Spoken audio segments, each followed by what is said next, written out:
Quite the voice.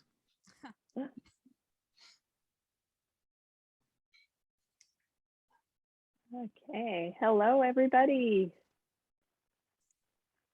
We'll get started. We've got quite a few people. Oh, a few more people coming in. We'll just give it 1 minute. All right, welcome everyone to our already 9th month of the Climate Challenge. I'm Anik, I'm the Program Director at Protect Our Winters, and I'm here tonight once again with Greg Hill, who's our host and incredible athlete ambassador. And as everybody knows, this month's challenge is about using your voice. And we're super excited about our guest tonight, who has a tremendous amount of experience and success in that realm. So without further ado, should we get started? I'll let Greg introduce our speaker tonight. Yeah, I hope everybody's doing well this month. It's obviously with the snap election and everything, it's an important time to use our voices. And tonight we've got Natalie, who is, I just forgot her last name there, Natalie Odd, who is the Executive Director of the Alberta Network. And she is also campaigning right now on the trail to help create change in the government. And she's also, one of the biggest things she did is she defended the Alberta Parks a few years ago and ended up saving 175 provincial parks from getting cut, which is obviously something else she'll talk about. But hopefully you guys are enjoying the month. And so far in Revelstoke, I mean, Wayne Stetsky's running for NDP, and he is who I've talked to. And, you know, he is definitely an environmentalist. So it's great to have him kind of running in our area. And I voted yesterday because I'm probably not around when voting time happens. But without further ado, I'd like to kind of bring Natalie onto the stage here, and we're going to have a casual talk and learn a lot about what she's been doing and what we can do ourselves. So, Natalie. Great. Hi, everyone. I just like to go around and say everyone's name so you know that I see you. So, of course, I know Anik and Greg are here, but I also see Deanne, Stan, Douglas, Emily, Carrie, Xavier, and Pete. So hello, it's really nice to be here with you. I wish I knew where you all were. I'm always very curious about that. But the wonderful thing is that we're all over Canada, which is a really cool thing to pull together tonight, especially for the purposes of protecting our winter. Oh, Xavier, you're in Montreal. That is awesome. So I'm in Calgary, if I didn't mention that, Calgary, Alberta. And there we have Sherwood Park, Alberta. Great. Okay, can I just indulge myself here? Can you put where you are in the chat so we have a sense of it? I've got Pete and Xavier. I'll let you guys do that and see for yourselves as well. So I'll get right to it. As Greg said, I'm the executive director of an organization called the Alberta Environmental Network, which is about 50 different groups, environmental groups, and then a whole bunch of people who are just super engaged. And one of the things I've seen change over the years is we used to have a membership, Toronto, Vancouver, it's awesome. We used to have a membership in our network that was entirely environmental groups. But what I've seen over the 20+ years that I've been working in environmental nonprofit work is that nowadays, people don't necessarily join an organization or a group. Sometimes they're a member of multiple groups, or they're just themselves and they want to be able to join up. And so there's a much wider variety of ways that people engage. And sometimes what happens is you're in a point in your life where you have time to engage, something you really feel strongly about. And then other times, you know, you're really busy. Say you're a student with a heavy course load, or you've just had a baby. You take a step back and then a little while later get re-engaged again. So I think it's really important to, recognize that people need flexibility in the engagement work that they do. So with the Alberta Environmental Network, as I mentioned, we're an environmental nonprofit and we do a lot of different kinds of work in Alberta. We've been around 30 or 40 years, since the early 80s. Of course, I haven't been around that long, but we have really been focused on water issues, air issues, also climate, biodiversity, a whole wide range of issues, and pulling Albertans together on that. And it may surprise some of you to know that we work with the government. It does ebb and flow, but the reason we do is because the government often has stakeholder committees and they need input from environmental groups. So they come to our network and ask for someone that has expertise in a certain area. And then we have a representative go and speak with them. What they do with that information is a whole other question, but we definitely are on the scene here in Alberta. So for me personally, I've been doing this, as I mentioned, for more than 20 years. I first started out, and I still am very interested in human rights and campaigning a lot around human rights. And that really morphed into campaigning about environmental issues because they are very closely tied. You cannot be reading one without the other. And people care about how those things are interconnected. And there's tremendous amount of equity issues around climate. And so social justice is intrinsic in climate action. So a lot of that mixed together.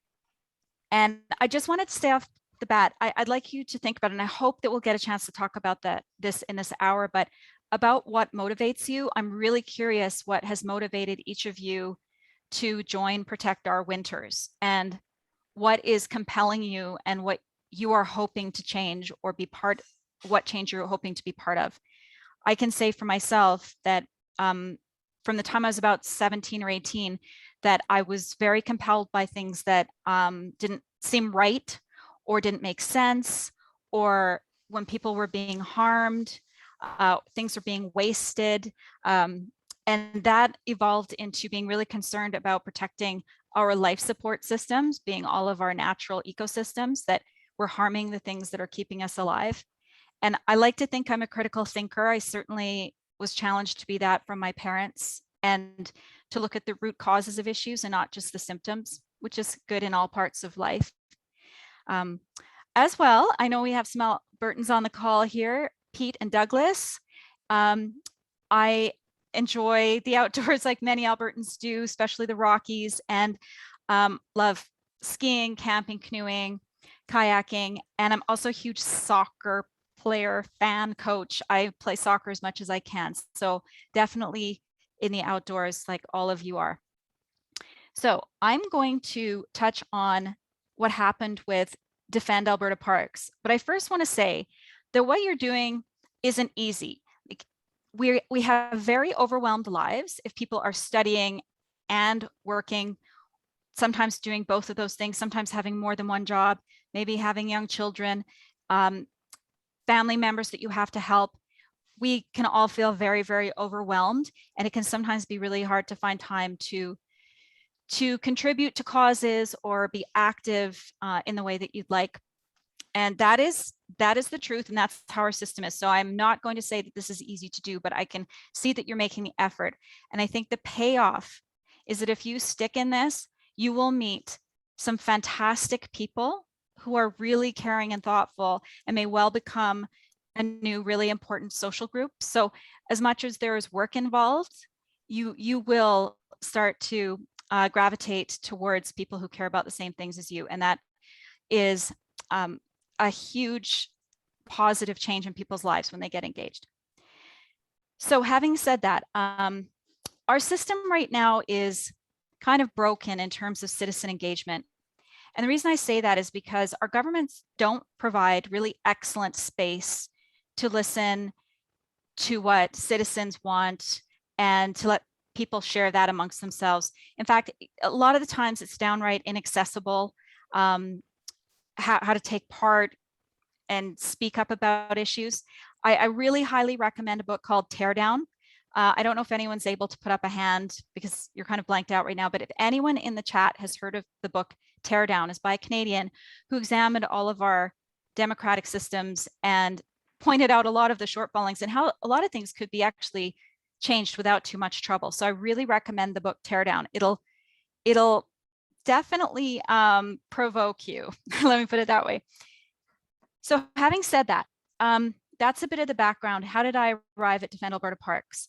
So earlier last year, so this is not that long ago, it was about a year and a half ago, in spring of last year, COVID was already happening, and the Alberta government announced quietly on Friday of a weekend, obviously, that they were going to close down or delist 175 out of our fewer than 500 provincial parks and recreation areas in Alberta. And that was absolutely shocking. And you would think an announcement like that from a government would have some fanfare around it, because that's a really big deal. But no, it was just sort of announced and placed on their website. So then word started circulating, and I have to give huge acclaim to CPAWS. I don't know if you've all heard of Canada Parks and Wilderness Society. CPAWS, that's another one to really know well. They are nationwide with branches in all the provinces, CPAWS, and they have a tremendous amount of research that they do and advocacy, and obviously they're very focused on parks and protected areas. And they started fighting this immediately and created a campaign called Defend Alberta Parks. And it was largely social media and speaking to partners and getting the word out as much as possible. I saw this going on, and at a certain point, I felt that we would need to take it up a few notches. So, and I've run it for office a number of times because of my concern about a large number of issues. I decided starting in 2008 to run for office whenever there was a federal election. I'm not going to say the party because this is a nonpartisan discussion, but you can look that up and see what I do outside of this call. But just wanted to mention that I had quite a bit of campaign experience, and over the years, I've really tried to drill down into the psychology of what motivates people to take action and to care about different issues. And I think it's really important to infuse any campaign with that. I mean, that's the point of it, because for a long time, environmental groups have, and I say this generally because some are really good at this, but largely we have relied upon giving information to people and expecting them to take action. And in fact, that's not how it works. And I just wanted to mention that some of the studying I've been doing about the environmental psychology is that you actually need to create will in people to action. So you have to move people from will to action. And there's quite a few phases that people have to go through psychologically to go through being interested in something to actually taking action on it. And be really interesting. I will give you that spectrum, and you can see where you evolved along that from being aware of something to actually doing what you're doing now, being part of Protect Our Winters. So with Defend Alberta Parks, it was pretty clear, because the Alberta government had a majority government, that they could sort of decide what they wanted to do. And it's pretty hard to get a majority government to back down on something. So we knew that it would have to be grassroots, people powered, and it would have to be big. We would have to really push back on this decision. And we didn't know how much time we would have for that, because the government could have enacted it at any moment. But they left it out there. And then what happened was that summer, while we were strategizing what the campaign would look like, with COVID, it meant that so many people weren't traveling outside the country and actually largely not outside of the province. So people were pouring into the provincial parks like never before, and people were appreciating those parks. And while we were raising awareness about the parks closing, there was kind of a perfect storm there. So what we did was we strategized about this and decided what we needed to do. And we decided we were going to involve a couple of things. It was going to be a ground campaign, which literally means you go door to door, person to person, house to house, letting them know what's going on. And you give them a very clear action to take. And the action that we offered to people was to go to our website and write a letter through our portal. The letter was already there. All they had to do is put in their name and address, and it would go to all of their representatives and the ministers responsible for the parks. They could also order a lawn sign. And we did not know how this would pick up at all. I thought we'd go to some small areas of Calgary and get a few signs up. And to be honest with you, we had a really hard time finding funding to start this. I needed $5,000 to order the first order of lawn signs, and it was really tough to get someone to agree to do this, because this was not your typical campaign. We haven't had a lot of ground campaigns in Alberta where you literally go door to door. So we got seed money. CPAWS was completely instrumental in getting that seed money. And the other thing I really want to point out was that we enlisted the services of an artist, because I also am very,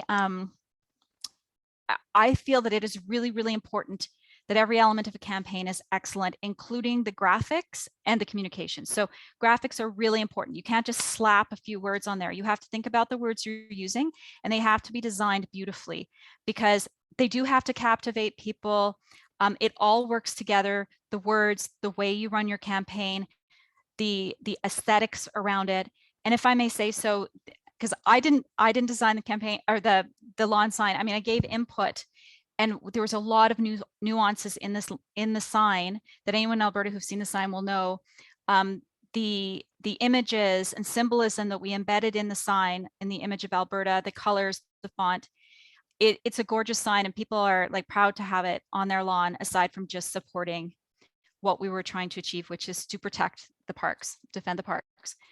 So off we went, and what happened was, when we started going door to door, ultimately over the course of, we started mid-August, and over the course of 4 months, almost 2,000 volunteers signed up. I would say half of them actually were able to give jobs to, because we had so many people wanting to help that it was a massive job just to organize the volunteers. We mail dropped hundreds of thousands of homes, and ultimately put out 24,000 lawn signs. And I'd say about 17,000 of those were in Calgary alone. And what happened was, we had people of all political persuasions taking those signs. And a lot of people said they had never been engaged in the campaign before, took a sign. People said they saw their neighbors put up, and that gave them license to put up a sign. They felt comfortable with that. So we had a small team of people. I have to acknowledge my colleague, Jeff Wheeler. He's incredible. He is so multi-talented with communications, design, data management, website interface. Jeff and I spent many a late night on this, as well as colleagues who put out thousands of signs. I have a colleague named Dick who's in his late 70s and put out thousands of signs himself and organized people. So small and mighty team. We went hard for 4 months. And just before Christmas, so about 9 months ago, the government of Alberta reversed their decision to close the parks. What I haven't mentioned is how badly we were smeared along the way by the government, who said that we were lying, that they were going to close the parks, that we'd made that up, that we were political operatives, foreign funded radicals. Well, I can tell you that didn't sit very well with a lot of the people who had our signs, who are not radical people, would not consider themselves environmentalists, but they certainly do use the parks and love the parks and value them. And I think that goes from almost every Albertan that I've met. Sure, there may be some people who live in the urban areas that don't get out there, but they still understand the value of parks and could not understand why we would close them. So ultimately, it was really a massive effort by Albertans, writing letters, putting out signs, door knocking, putting out this information, having a lot of social media all pulled together, and they reversed the decision. And I have to say, being an environmentalist, if you will, in Alberta, it was a very foreign feeling to me to have that happen. And it actually sunk in, and it worked. So there's an example of a campaign that had all the right elements, the right timing, the right people coming on board, and we were able to get our voice heard. But I will tell you, I have not had a career full of successes. We've had, minor and some major advances along the way, but this one was really big. So I'm happy to answer any questions about that once we get into discussion. Not all campaigns are going to evolve that way. The stars aligned for that one for sure, and we put everything we could into it. But I will say, one of the things is that there were a lot of people who were staying up late at night working on this, out in the rain, in bad weather, cold weather, folding things, answering emails, hundreds, even thousands of emails asking the same questions. Just a lot of work that is not glamorous. And I just have to say, it pays off in the end, but you have to kind of be willing to do the behind the scenes work to make campaigns work. I did want to say, I understand that this month you have had a project to make your voice heard, and that you've been contacting your representatives, which is really, really great. And I can tell you that even for me, who I've contacted my representatives on many, many occasions, but even sometimes I get a little daunted, like, well, I'm going to call them about something that I don't know in depth myself. I'm not an expert on it, but still you have to pick up the phone and say, this is something I care about, and I expect you to do something responsible here as my representative. So if you have been doing that this month, I really commend you. It isn't a natural action for a lot of people, but I think once you do it, it feels pretty normal, and that this is absolutely citizen engagement, something that you can do. That person is there to represent you and answer your questions and work on your behalf. So I hope that you've all had a chance to do that. I don't know if the election, the federal election, we're having municipal elections in Alberta, has changed people's ability to do that. But yeah, I want to hear about your experiences or answer any questions that you might have. So Greg, should I just pause there and see? Yeah, no, I was going to pause. I was kind of curious because, like you said, the success that you had with the defending the Alberta parks, and I mean, basically, in the end, it just had a lot of people that cared, and you kind of attributed that the value of the community you're with really makes it all worthwhile. And do you think, I mean, especially right now, we're seeing more people out in parks everywhere, and I feel like you say, urban people and everything, and I'm with you. I really want to figure out how to really figure out to get everybody wanting to do it and to put in that extra effort, because the rewards have to be worth the effort. And I think that, you know, in a lot of ways, you made it easy for people because you had the letters signed up. All they had to do was go online. I think it kind of, part of us is lazy, but we want to, whatever actions we have, we want to have enough rewards for them. So I think that's really what we have to figure out, is how to get them from, like you say, from will to action. Mm-hmm. But it seemed really successful in that. Do you think it was the timing? I mean, it seemed like they were just going to raise Alberta and find as much coal as they could at the time, and then all of a sudden you were able to take it back, which was pretty awesome. Well, Sorry, yeah, and I will point out there's a couple of things going on. So there was the parks closures, and then as that was happening, the government lifted protection off of the eastern slopes of the Rockies for coal mining, which is a separate yet connected issue. So there's 8 open pit coal mines that have been proposed in the Rockies, and we do have a campaign around that called Protect Our Water, and it's also Alberta Beyond Coal. That's ultimately one, is to get Alberta Beyond Coal. And so we are working on that, and that's a larger coalition. With the parks campaign, it was basically CPAWS and Alberta Environmental Network driving that. With the coal, there's a larger coalition, and it feels like a different campaign. There's Indigenous groups working on that. There's legal challenges. There's farmers, ranchers. I think 40 municipalities have stood against. So there is a tremendous pushback on the coal in Alberta. I did want to mention another campaign, which has a different feel to it, but it's more directly related to climate. And I wonder if, you know, I'd like to get feedback from anyone here on the line. It's called Drawdown Alberta, and this is based on Project Drawdown. I highly recommend that you all check out Project Drawdown. It's by it was initiated by Paul Hawken, that some of you may know, but in your travels you'll come across Paul Hawken, who is a massive figure in sustainability. And what he did was he convened hundreds of the highest, most revered, well-known scientists to look at climate and see what are the actual solutions.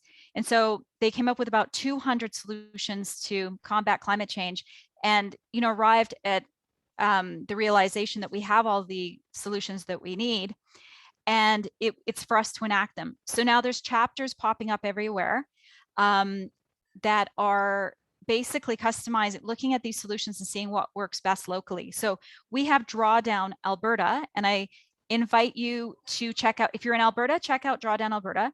What we're planning to do is a crowdsource, and this is already underway, crowdsourcing through a wiki, the most feasible and impactful climate solutions for Alberta. And we want to talk about the education that young people can get into, educational programs, jobs, all that kind of thing. So it really means that anyone anywhere in Alberta, you don't have to be an expert in anything, you just have to be willing to contribute to it. So it's very accessible to people to help with Drawdown Alberta. So, and that is also, there is drawdown in BC and also in Ontario. So I will encourage you to check that out if you're about solutions, because I'm all about solutions. Greg, should I look at the question in the chat, or do you want to convey that to me? Sorry, I was muted. Yeah, go for it. I mean, answer Emily's question for sure. Okay, Emily. And Emily, can you pop in there and say where you, oh, you're from Vancouver. Hi, Emily. Emily, I'll just read this because everyone can see. I'm only experienced with sending letters and email. Can you explain what happens when we write to visit or call our MP? That is a great question. So letters and email are great. And don't let anyone tell you that emails don't count. They absolutely do. And I'll basically say this, any communication that you convey to your representative, they have to handle it. One way or another, they have to handle it. They notice it, they count it. So if you only have time for quick email, that's still really good. A letter, a letter, even better. That shows a lot more effort and more concern. Now you're saying, what happens when we write to visit or call our MPs? So overall, it means they have to manage your concern. Whether they have to record it, they have to discuss it with the MP. They're looking at how many other people are concerned about the same thing. So you want to be making noise. And calls are great because they have to be responded to, they have to be logged. The best thing you can do is ask to visit your MP. And I just want to stress, you don't have to be an expert in the particular subject, because I'm going to be honest with you, well, it's an MP, or it could be when you say MP, member of parliament, that's a federal representative, but some of you have MPPs or MLAs. And what do you call them in BC? Provincial reps, what are they called? Anyone? Someone going to pop up and say? Okay, so we have MLAs in Ontario, they have MPPs. You have something in BC. Let's see. I believe it's MLAs. I could be incorrect, but I think it's MLAs, we say. Okay, great. Now, when you visit them, here's the thing. They often don't know a lot about the topic either. So you think you're going to go there and they're going to know everything, and they don't. Sometimes they know a lot less than you do. So do not assume that they know more than you or that it's not worth going to speak to them. I have been so surprised to find out the low level of knowledge that some provincial representatives have. It's really quite shocking. And what I hear, and this is in Alberta, I can't speak for other places, but sometimes what happens is a representative may be getting communication from their minister. So the minister is framing the issue for them in a certain way that may be political in nature. And you are looking at this as a citizen, you have a concern, then you can go to them and say, this is how I see it.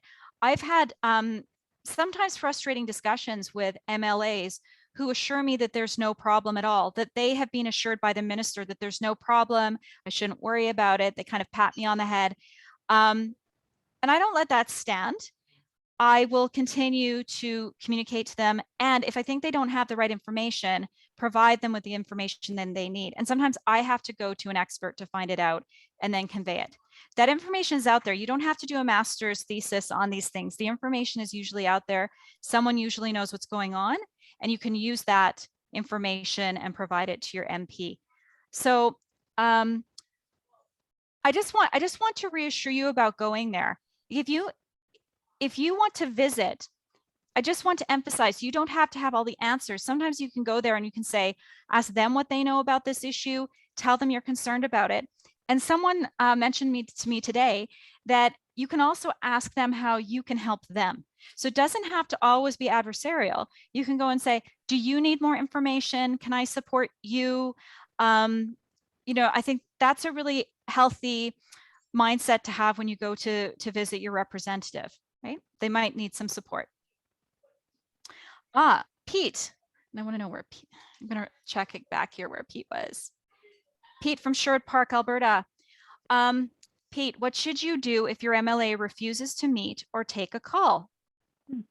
Well, I would take that as a challenge. Great question. It shouldn't happen. And I'm sorry to see that might. And, in fairness, an MLA might be really, really busy. So it might take time to get in to have a visit, but basically their job is to meet with constituents. It is their job. So by all means, be relentless. If you want to meet them or speak to them, keep doing it. Just keep doing it. Calling is really good. You could also drop into the office. I would say on a practical level, anytime you communicate with the office, they have to quote unquote manage you. So if you actually show up at the office and say, I've been trying to get him. Now, not everyone can do that because you may not live, depending if you live in a remote area, it might be difficult to do that. But if you're in Sherwood Park, Pete, you could actually go down to your MLA's office and say, hey, not sure why, but I've been having trouble getting through or getting a response. Can I make an appointment? It is totally within your right to make an appointment. Should we expect responses to emails? MLAs should respond to your email. I will say oftentimes there are form emails that if they are getting questioned on a particular issue, they will find it more efficient to respond to you with a form email. So you may have specific questions and nuances that they aren't always responding to. But yes, you should actually get a response to an email, unless it's a very specific, obscure question they might, have trouble. So if you can frame it in a way that they are able to respond to, like, I'm just going to be honest with you because I'm running in a federal election right now. So I can tell you, I can answer a lot of the questions in emails, but if someone is very, very, very specific, I just don't have time. I mean, because I only have a few days left in the election. So I have to kind of triage who I respond to. Unfortunately, it pains me, but you should expect a response. And you can also follow up and ask if you can meet with your MLA. That is totally within your right. I'd love to see in the chat if people have ever had responses to the messages they've sent. They sometimes take a while. Sometimes they're right away, but sometimes it can take a week or two, but you should eventually get one. And Douglas, I'm going to check where. Douglas, I don't think we saw where you were from. Douglas, if you, oh yeah, Spruce Grove, awesome. Oh, and Pete is saying you often get no response to your emails at all. Pete, can you say, are your emails really detailed, or are you asking about something that a lot of people are probably asking about? Maybe you can give more specific about that. Douglas, so much like how the MPMLA gets a briefing note or messages to use, did you build out messages for people to use around Defend Our Parks? Okay, and I'll go back to you. Okay, great question about how we communicated around Defend Alberta Parks. So yes, we did. We put a tremendous amount of work into communications and the wording that we used. So for example, there was a lot of talk around the parks being sold. Some people were using the term that the government was going to sell the parks. We never, ever used that term because a park cannot be sold. Park is basically crown land that is protected through the Alberta Parks Act. So it has a special designation. So we were always factual and made sure that we weren't using inflammatory statements, that we really stuck to our point. We had a clear ask, which was to reverse the decision to close and delist the parks. And I'll just share with you that there was no rationale provided for doing that in the first place. There was no usage data produced. They were saying that the parks weren't being used. There was no usage data. They said that it was going to save $5 million. We didn't see that accounting either. And anyways, you can probably imagine, even if a few $1 million were to be saved, there's a tremendous, the value of parks is much more than just the dollar value of the staff and maintenance.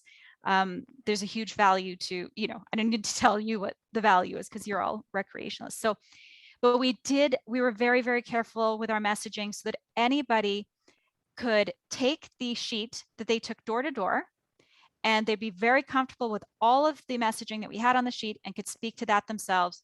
It was factual. And if anyone challenged any of the facts, we would make sure that it was, that we were correct, because also, it's about people feeling that CPAWS and the Alberta Environmental Network have integrity and that they can trust us is really, really important. And what we found was that during the course of the campaign, and maybe a couple of the people from Alberta will know this, when the provincial government said something that was not true about our campaign, that we were foreign funded radicals and that the parks weren't being closed, we almost did nothing. In fact, so many Alberta citizens rose up and refuted that and defended the campaign and said what it was really about, and that, you know, it was exactly what it was purported to be. Albertans themselves did that. They cleared up any misinformation or disinformation. And by the way, it's good to check the difference between disinformation and misinformation if you want to do that. So yeah, we were really careful with our messaging. And back to Pete. Pete, you said you have general concerns and you still weren't getting a response. I'm going to say that's not normal. The job of your provincial representative is to consider your concerns and communicate with you. So you may have an MLA that is not responsive, and that's not a good thing. And I'm sorry that that is the case. My go-to when I hear that is get engaged politically. For many years I was working in nonprofit, and I was trying to convince people to compost in their backyard and recycle. And we were doing this one by one by one. But what we realized, if we had decision makers in city council, if you could actually convince the decision maker that this was a good idea, they could actually change the policy and the mechanism by which people could compost or recycle. So it was at that point that I decided to run for office and start speaking up about the fact that we needed to change our policies. So when I see that there's an MLA that is not responding, that person is not doing their job. And it is a privilege and honor to represent constituents, and that person is not doing their job. So I would encourage you to get involved in the next provincial election. And I'm by no means saying which party you should support or anything like that, but that's a way to have an impact. And I'll just say in a campaign, a political campaign, there's a lot of different jobs, small and large. You don't have to be going door to door and talking about policy. You can be helping in a campaign office in many different ways.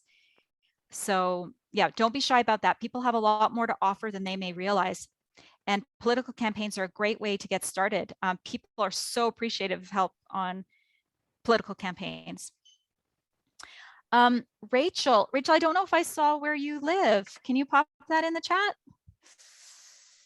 No, I didn't say. I'm nosy one. Oh, Calgary. Okay, Rachel, that is great. Rachel asks, do you have any other suggestions of climate positive resource groups in Alberta, like Project Drawdown? Yes, Calgary Climate Hub, Rachel. Calgary Climate Hub.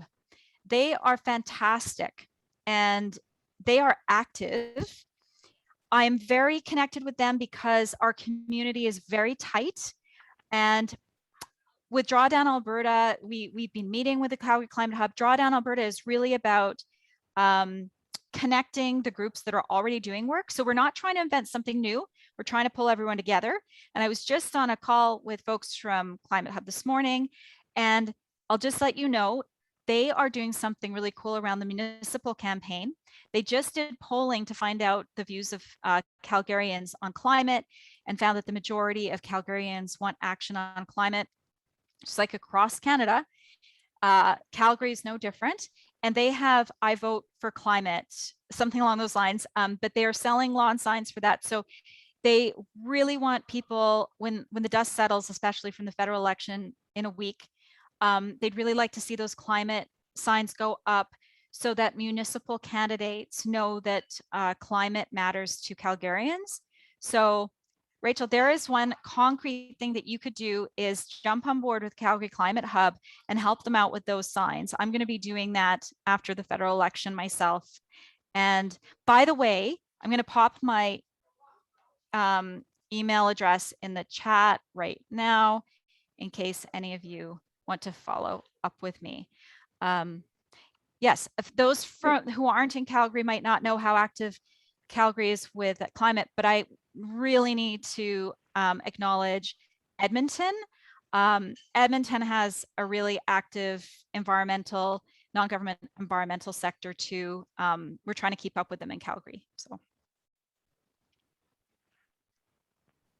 Yeah, when we did some Protect Our Winters meetings right at the start, just to get memberships and stuff, there was a lot of people in Calgary that they just felt like they were hypocritical because so much of the community is based off the fossil fuels. But I mean, in the end, I think we're all recognizing that we're not perfect and that progression is what we need. And I think hopefully that helps with people in Calgary, because for sure you could see this like split where they didn't want to be environmentalists because they were in Alberta.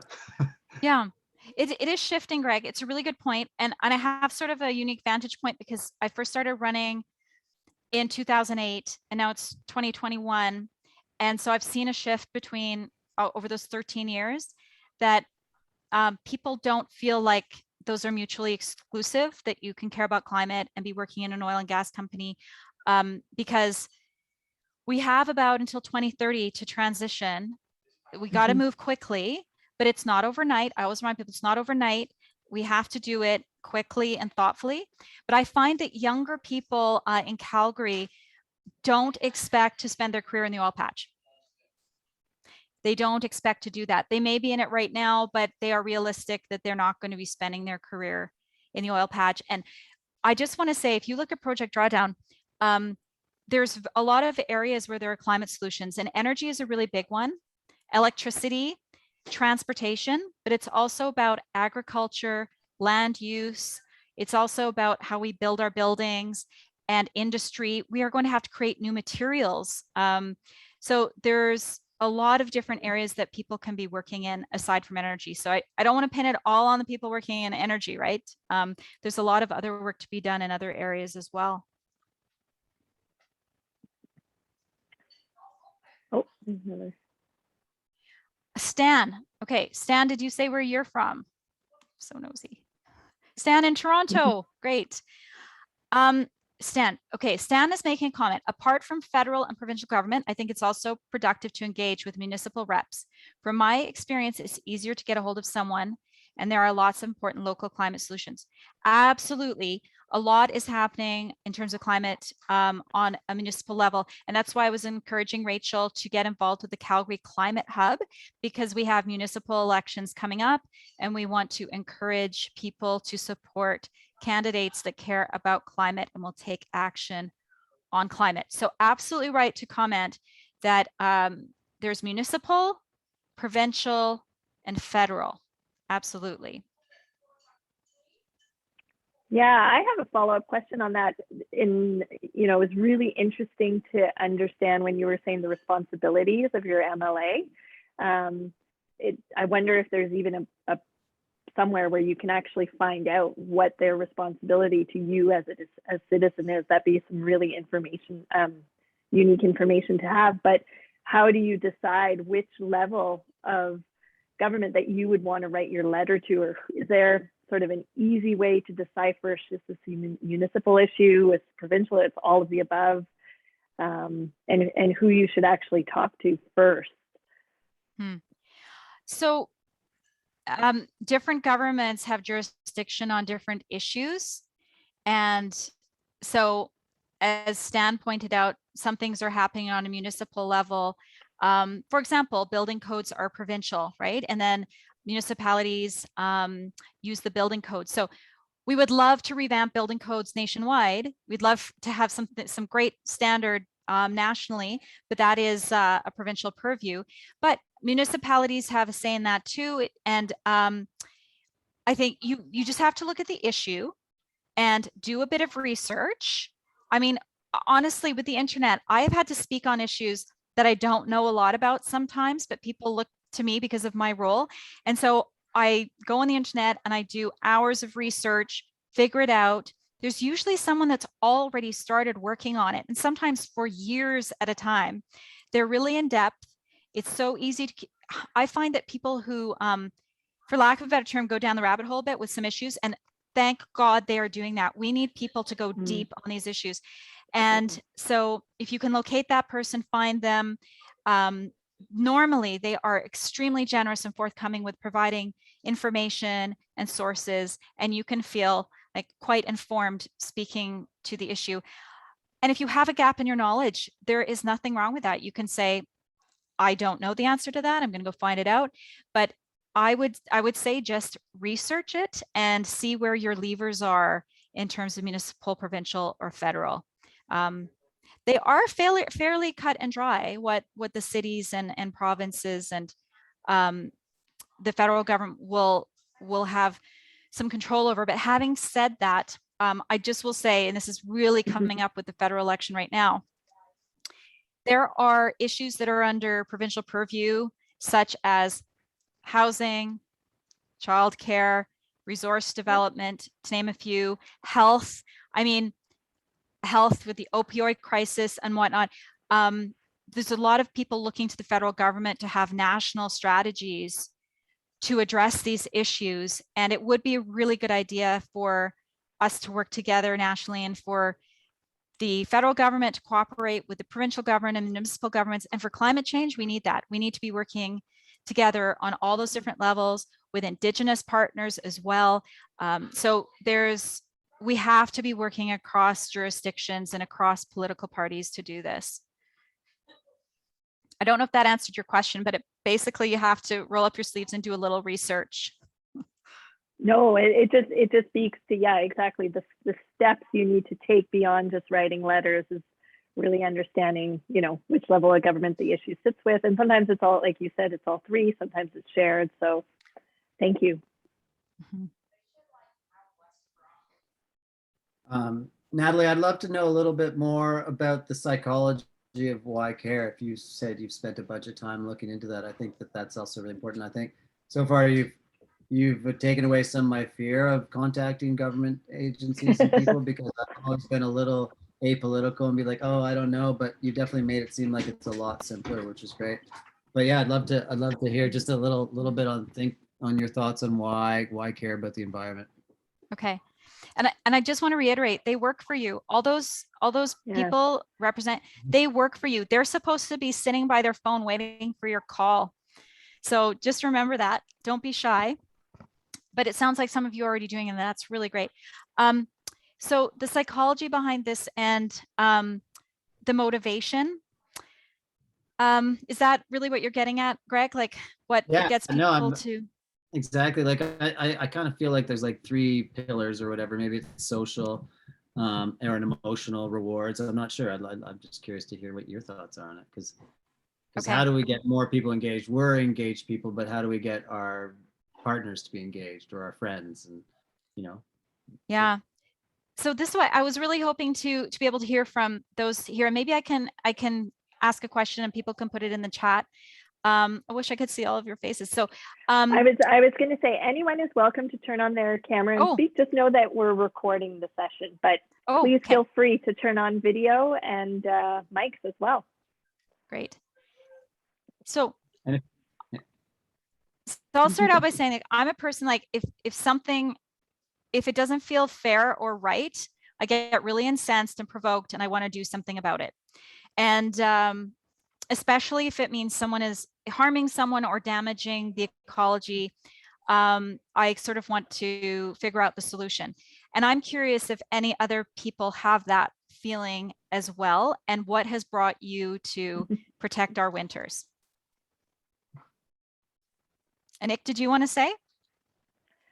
Yeah, for me, I'm the same as you, Natalie. I've always had that sort of, wanting to bring justice feeling, and that's sort of what led me to Protect Our Winters and this organization. And I find it really hard to watch certain social issues right before my eyes, and I always have this feeling of wanting to do something. Figuring out what to do is always, I find, the hardest part. And then, of course, time. You talked about the barriers, busy lives, families, mom. But, for me, it was finding a way to mix work with activism, but everyone has their own personal way of doing it. So I'd like to throw out a question for people to ponder. You don't have to answer this or anything, but think about a person you really admire and why you admire them. What traits do they have that you admire? What have they done that you admire?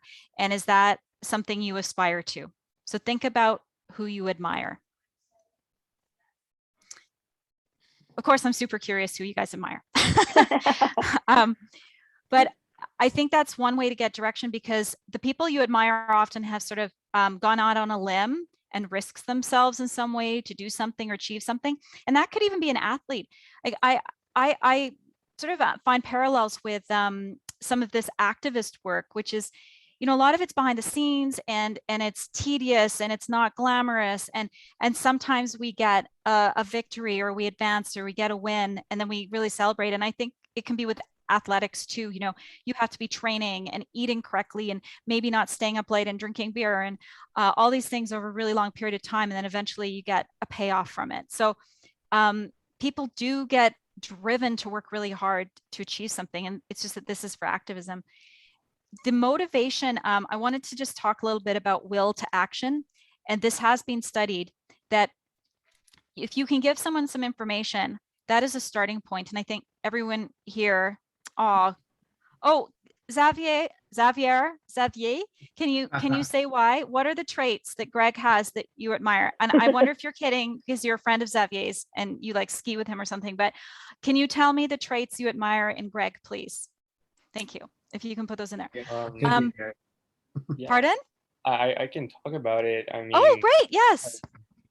I have met Greg once in Revi, actually, and I came and visited skiing, and I'm an athlete myself, and I admire the fact that, you know, you can build on that athleticism and your physical gifts like that to like make people want to follow you. And I mean, I love the, you know, Electric Greg. His documentary was really amazing. You know, making it a fun experience to go to electric cars, and yeah, that's kind of what drives me.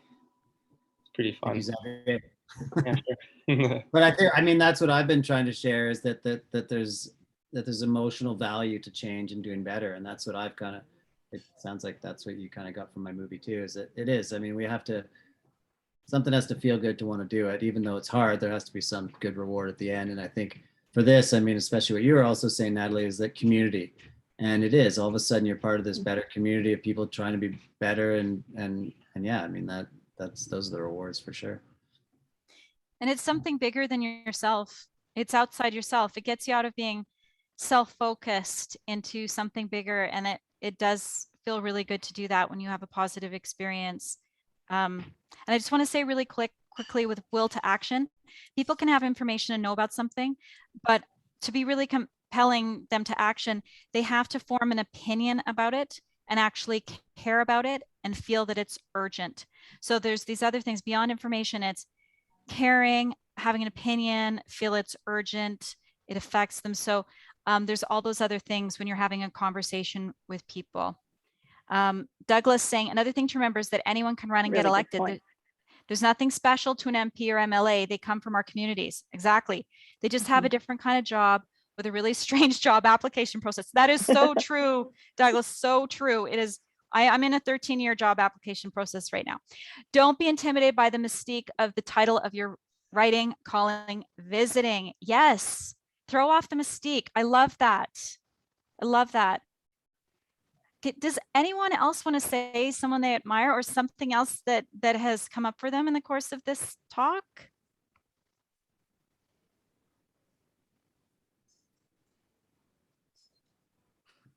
Crickets.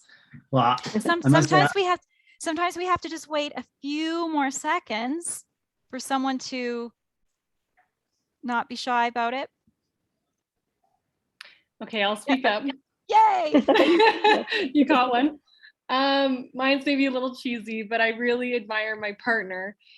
He's very ambitious, and like you said, he takes a chance, and he started up his own company, which is it's kind of promoting the circular economy, which I love, and it's very progressive and forward thinking, and I love that about him. So yeah, that's who I admire. Rachel, is it Rachel, not Rochelle? It's Rachel? Yeah, Rachel. Rachel, what's the name of his company? It's called Chainable. Chainable. Yeah, but he's actually Dutch, so it's in the Netherlands. Oh, okay. Yeah. Well, that's really cool.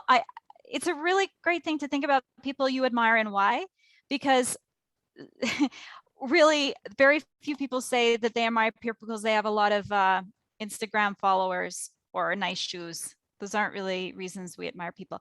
But I'm guessing, Greg, you're a really good athlete yourself. You're a skier, is that right? Yeah, adventure skier. Okay.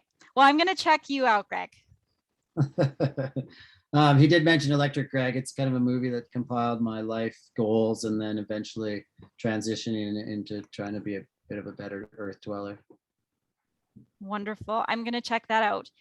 I know we're getting to the end of the hour. Is there any other questions people want to pop in there, or just even saying something that you're thinking about? Please don't be shy, because like we're really supporting you here. Okay, Pete is motivated to oh, Greg's movie motivated you to buy an EV last week, Pete. Wow. Okay, well done, Greg. That's pretty awesome. Okay. Great. Well, listen, I'd love to, yeah, it's time, but I think Natalie, thank you for all the work you've done. It seems like you probably got more energy than I have, and I direct mine on mountains, and you seem to be changing things in a lot of better ways, which is awesome. Good luck on your campaign trail. We've got our fingers crossed for you. Crush it. Thanks for taking the time. Do you have a closing, something you'd love to say to our friends and people here? Oh, I just want to say how amazing it is to connect with people from other parts of Canada. What an amazing country this is. And you guys are putting yourselves out to be part of this program. Please stick in it and keep connecting with other people. You're going to meet some amazing people. I've already met Anik and Greg here tonight. I wish I could meet all of you, and just keep going with it, and you are going to just connect with amazing people. And it is really about climate. We have got to move on this. Time is running short, and our kids are going to ask us what we did about this. That makes me move every day. My kids are already asking me, and they're going to keep asking, and we have to have a good answer for what we did, right? So now is the time. Thank you so much for inviting me. Great conclusion. Thank you, Natalie. Thanks, everyone.